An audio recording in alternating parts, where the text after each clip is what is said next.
வணக்கம். எழுத்தாளர் சுஜாதாவின் ரத்தம் ஒரே நிறம் நாவல் வாசிப்பது உங்கள் பிரமிளா. அத்தியாயம் 40. கான்பூரில் காலை துல்லிய நீல வானத்தில் காய்ச்சி உருக்கினது போல் சூரியன் அன்றைய கோபத்துக்கு தயாரானான். பிரிட்டிஷ்காரர்களிடம் அவன் அன்று கருணை காட்டப் போவதில்லை. மிக உஷ்ண தினத்துக்கு அறிகுறியாக காலையிலேயே கதகதப்பு அந்த பிரதேசத்தில் பரவி உஷ்ணமானி 138 டிகிரியை தொடப்போகிறதுக்கு அறிகுறிகள் இப்போதே இருந்தன. இன்று சூரிய உதயத்திலேயே 5 ஆங்கிலேயர்கள் இறக்கப் போகிறார்கள். நெற்றியை ஒரு எஃகு வளையம் சுற்றினார் போல முதலில் அவர்கள் உணர, அதன் பின் வாந்தியும் மயக்கமும் வந்து முகம் கருகி அவர்கள் இறக்கப் போகிறார்கள். சிப்பாய்கள் அவர்களை வெடி வைத்துக் கொள்வதற்கு முன் வெயில் அவர்களை வீழ்த்தப் போகிறது. வெயிலில் சில துப்பாக்கிகள் தன்னிச்சையாக வெடிக்கப் போகின்றன. மண் சுவர்களின் பரிதாப பாதுகாப்பிலிருந்து இங்கிருந்து பார்க்கும்போது கான்பூர் நகரம் சாகச மௌனத்தில் இருந்தது. எப்போது அவர்கள் பீரங்கிகள் பேசத் துவங்கும் என்பது தெரியவில்லை. தூரத்தில் நீல நதி தெரிந்தது. காட்டுப்பகுதியின் பசுமை தெரிந்தது. இங்கே தாகம். சிறு குழந்தைகள் தண்ணீர் தண்ணீர் என்று கதற அவர்களுக்கு தாகத்துக்கு உறிஞ்சுவதற்கு தோள்பட்டைதான் கொடுக்கப்பட்டது. இங்கே தண்ணீர் பொன்னுக்கு சமானமாக இருந்தது. அந்த இடத்தில் இருந்த ஒரே குடிநீர் கிணறு திறந்த வெளியில் இருந்ததால் யாரேனும் தண்ணீர் எடுத்து வர போகும்போது நிச்சயம் நகர்ப்புறத்திலிருந்து துப்பாக்கி வெடிக்கும். மிகுந்த அபாயத்தில்தான் நீர் கொண்டு வர முடிந்தது. கொண்டு வந்த நீரில் அங்கங்கே இரத்த துளிகள் தென்பட்டன. இன்று ஞாயிற்றுக்கிழமை. கலகம் துவங்கி 6வது தினம். இன்று யாவரும் பிரார்த்தனைக்கு செல்ல வேண்டும். தேவனை நினைப்பதற்காக பெண்களுக்கும் குழந்தைகளுக்கும் பத்திரமான இடமே இல்லை.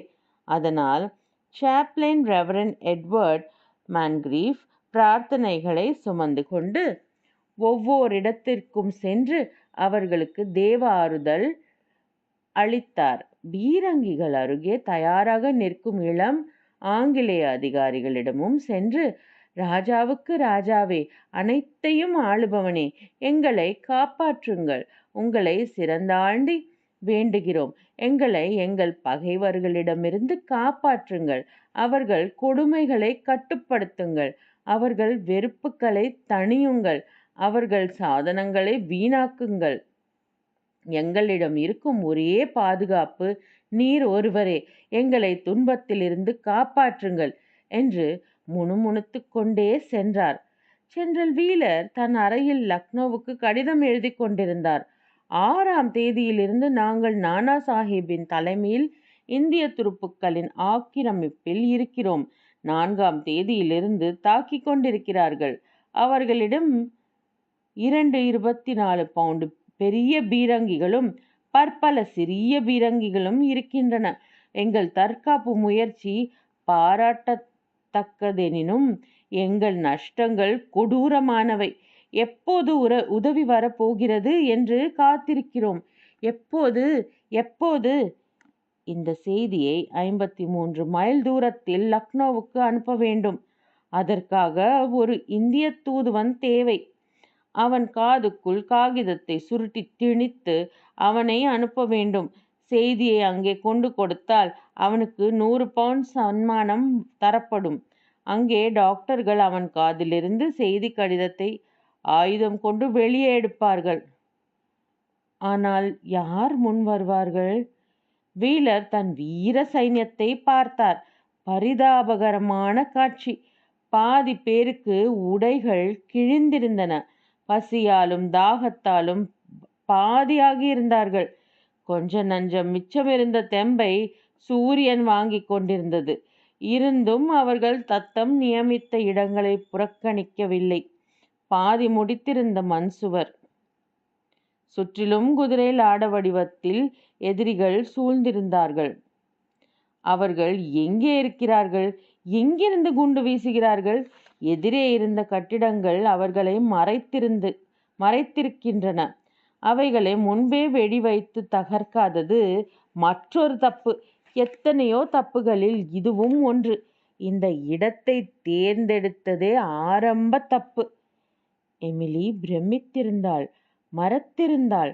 பயப்படுவதற்கு அவகாசமே இல்லாமல், எந்த இடத்திலும் பத்திரமில்லாமல், இப்போது கேம்பின் மற்ற பெண்களுடன் ஒரு செங்கல் கட்டிடத்தின் பின் சுவரில், தரையில், மண்ணில் அவர்கள் வீற்றிருந்தார்கள். அமிலியாதான் பேசிக்கொண்டிருந்தாள். இந்த பெண் இத்தனை கலவரத்திலும் கொஞ்சம் உற்சாகம் மிச்சம் வைத்திருந்தாள். எமிலிக்கு இப்போது பீரங்கி குண்டின் சீழ்கை பழகி போயிருந்தது. மஸ்கெட்டின் தடதட ஒளியும் பழகிவிட்டது. அமிலியா சப்த வித்தியாசத்திலிருந்தே இது 9 பவுண்ட், இது அதன் தாத்தா 25 பவுண்ட் என்று வர்ணித்து கொண்டிருந்தாள். இன்று துப்பாக்கி பீரங்கி சத்தம் நிற்கவே நிற்காது போல தோன்றியது. ஒரு தொடர்ச்சியான நரகம் நாள் பூராவும் அவர்களுக்கு காத்திருந்தது.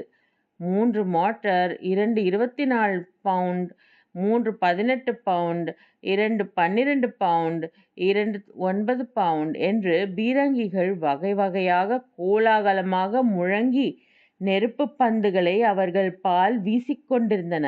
இவைகளில் சில இவர்கள் ஒண்டியிருந்த இடத்திலிருந்து சுமார் 700 கஜத்திற்குள் இருப்பதாகப்பட்டது.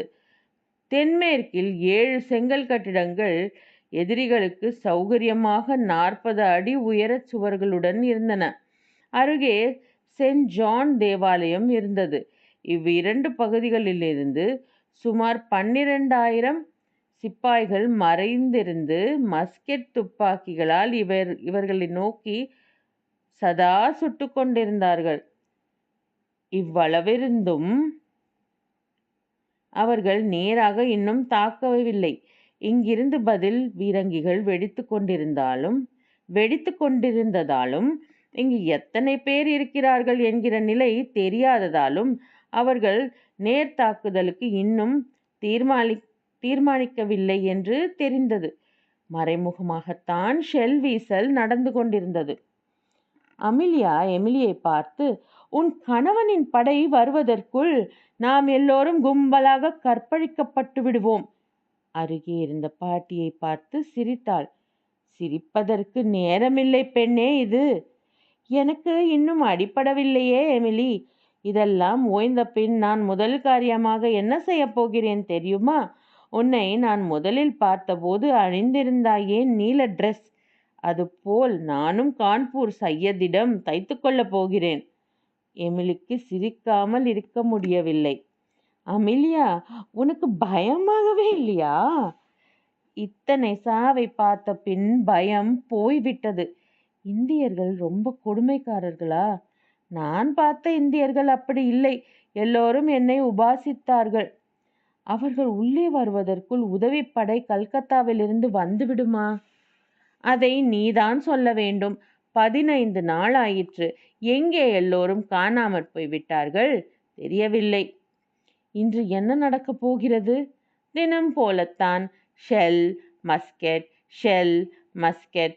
இல்லை, இன்று ஒரு முன்னோட்டம் போல நம் படைகளை ஊருக்குள் அனுப்பப் போவதாக பேசிக்கொண்டார்களே. போய் அடிபட்டு திரும்பி வரப்போகிறார்கள். இல்லை, அவர்களை தாக்காமல் விட்டுவிட்டால் தைரியம் வந்து மெல்ல மெல்ல மிக அருகில் வந்து விடுவார்கள். நம் கேவல நிலையை பார்த்து விட்டால் எல்லோரும் புகுந்து விடுவார்கள். கடவுள் அதை தவிர்க்கட்டும் என்றால் அருகே இருந்த மூதாட்டி. கான்பூரில் என் வீட்டில் ஜெரேனியம் போட்டிருந்தேன், பூத்ததோ என்னவோ என்றாள். இந்த இடம் பூரா ஜெரேனியம் பூக்கப் போகிறது. நாம் எல்லோரும் நல்ல உரமாகத்தான் போகிறோம். இந்த பெண் ரொம்ப பயப்படுகிறாள். பாட்டி, இதோ பார், அதிர்ஷ்டம் உள்ளவர்கள்தான் பிழைக்கப் போகிறோம். கல்கத்தா சேனை வந்து கொண்டிருக்கிறது. கான்பூருக்குள் நுழைந்து விட்டது என்று சொல்லிக் கொள்கிறார்கள். இப்படித்தான் 10 நாட்களாக சொல்லிக் கொண்டிருக்கிறார்கள்.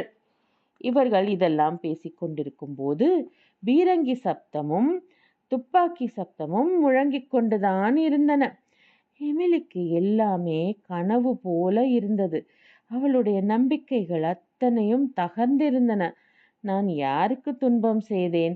இந்த சிறுமி யாருக்கு துன்பம் செய்தால்? இந்த பாட்டி என்ன பாவம் செய்தால்?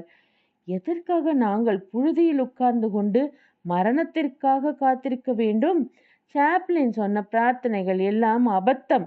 கடவுள் இருந்தால் இத்தனை துன்பங்களை அனுமதிப்பாரா? ஏன் இதெல்லாம்? எதற்காக, யாருக்காக நாங்கள் ரத்தம் சிந்துகிறோம்? சென்ற தினங்களின் ஞாபகம் முழுவதிலும் இரத்தக்கரையில் இருந்தது எமிலிக்கு. எங்கிலும் ஏராளமான மரணத்தை பார்த்தாள். எத்தனை பெண்களின் சடலங்களை பார்த்து விட்டாள். சாவின் சமாதான கால மரியாதை கழன்று போய் அழுக்கான மஸ்லின் உடையில் வராந்தாக்களில் நாதியற்று கிடந்த சிறுமிகளின் சடலங்களை எத்தனை பார்த்து விட்டாள். அருகே அலங்கோலமாக கிடந்த ஆண்கள். இருள் போர்வை பரவினதும் அந்த உடல்களை கால் மாடாக தர தரவென்று 200 கஜம் இழுத்து பாழுங்கிணற்றில் தள்ளுவதை பார்த்திருக்கிறாள். ஒரு முறை ஒரு அதிகாரியின் தலை மட்டும் குண்டுவெடியால் துண்டிக்கப்படுவதை பார்த்தாள். அவள் வராந்தாவில் கையை கட்டிக்கொண்டு உட்கார்ந்திருந்த போது சற்றும் எதிர்பாராமல் குண்டு தாக்கி சட்டென்று தலை சீவப்பட்டது போல காணாமற் போக உடல் மட்டும் இன்னும் கைகட்டி கொண்டிருந்தது. தோள்களில் நீரூற்று போல் ரத்தம் பொங்கியதை பார்த்தாள். எமிலிக்கு இப்போது எல்லாம் மறத்துவிட்டது. அதிர்ச்சியின் எல்லையை கடந்து விட்டாள். மரணம் அவளுக்கு எந்தவித உணர்ச்சியையும் ஏற்படுத்தவில்லை. ராத்திரி அவள் படுத்திருந்த அதே கயிற்று கட்டிலில் இரவில் யாராவது ஒருவன் வந்து அவளை நகர்த்திவிட்டு படுப்பான். ஆனால் உடல் சம்பந்தமாக எந்தவித விபரீதமும் கிடையாது. களைப்பினால் இருவரும் தூங்கிக் கொண்டிருப்பது சாதாரண காட்சியாகிவிட்டது. இது எல்லாம் நிஜமா?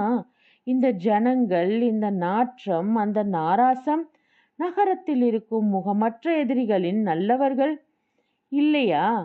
எப்போதாவது அவர்கள் ஓய்ந்துதானே ஆக வேண்டும். எத்தனை பீரங்கி குண்டுகள் வைத்திருப்பார்கள்? என்றாவது ஒரு நாள் அவை தீர்ந்து போகத்தானே வேண்டும். யாராவது உயிர் தப்பிக்கத்தானே வேண்டும்.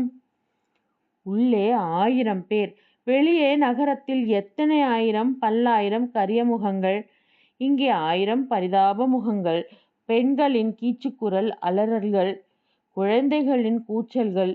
எல்லோர் முன்னிலையிலும் இயற்கைக்கு இருக்க வேண்டிய அந்த இளம் பெண்ணின் அவஸ்தை. மிக ஆபாசமான வார்த்தைகளில் திட்டும் பாதிரியார் ரெவரண்ட் ஹேகாக். நேற்று அவருக்கு பைத்தியம் பிடித்து தன் உடைகளை பீத்தெறிந்து முழு நிர்வாணமாக மைதானத்தில் ஓடியது. இருக்கும் ஒரே ஒரு குடிநீர் கிணற்றின் ராட்டின சப்தம். தோல் பக்கெட்டுகளில் நீர் ஒழுக அதை குனிந்து வாயில் வாங்கி கொள்ளும் சிறுவன். ஷெல்களின் சதா சாஸ்வத அலறல். ஒரு விழுங்கு தண்ணீருக்கு கோடி சண்டை. இறந்த குதிரைகளையும் நாய்களையும் மனிதர்கள் வெட்டி வெட்டி அவைகளை இறைச்சி துண்டுகளாக்கி கெட்டில்களில் கொதிக்க வைக்கும் கொத சப்தம். கான்பூரின் கானம். ஜூன் மாதம் 13ஆம் தேதி இரவு அவர்கள் நம்பிக்கை அத்தனையும் இழந்து போனார்கள். ஓரத்தில் மிச்சமிருந்த ஒரு கூரை கட்டிடத்தில் அவர்கள் படுத்திருந்தார்கள். பெண்கள், குழந்தைகள் எல்லோரும் தற்காலிகமாக கிடைத்த அமைதியை கவர்ந்து கொண்டு களைப்பில் உறங்கிக் கொண்டிருந்தார்கள். 5 மணிக்கு தனியான தூதன் போல் ஒரே ஒரு கந்தக நெருப்பு பந்து ஜுவாலையாக சுழன்று சுழன்று வந்து அந்த கட்டிடத்தின் வயிற்றில் விழுந்து உடனே அந்த கட்டிடம் பற்றி கொண்டு கண்களை மறைக்கும் நெருப்பு திரையாக விரிந்து பரவியது. உத்திரங்கள் உற்சாகமாக விழுந்தன. கூரை நெருப்பு அணிந்து சரிய அவர்கள் மேல் செங்கல் மழை பொழிய இருட்டில் அவர்கள் பிசாசுகள் போல என் குழந்தை எங்கே, நான் எங்கே என்று தவழ்ந்தும் குனிந்தும் பற்றி கொண்டும் பதறிக்கொண்டும் ஓடினார்கள். அந்த 4 ஏக்கர் பிரதேசத்தில் இருந்த ஒரே ஒரு பத்திரத்தையும் இழந்தார்கள். இத்துடன் 40வது அத்தியாயம் நிறைவடைகிறது. நாளை 41வது அத்தியாயத்தில் சந்திப்போம். வணக்கம்.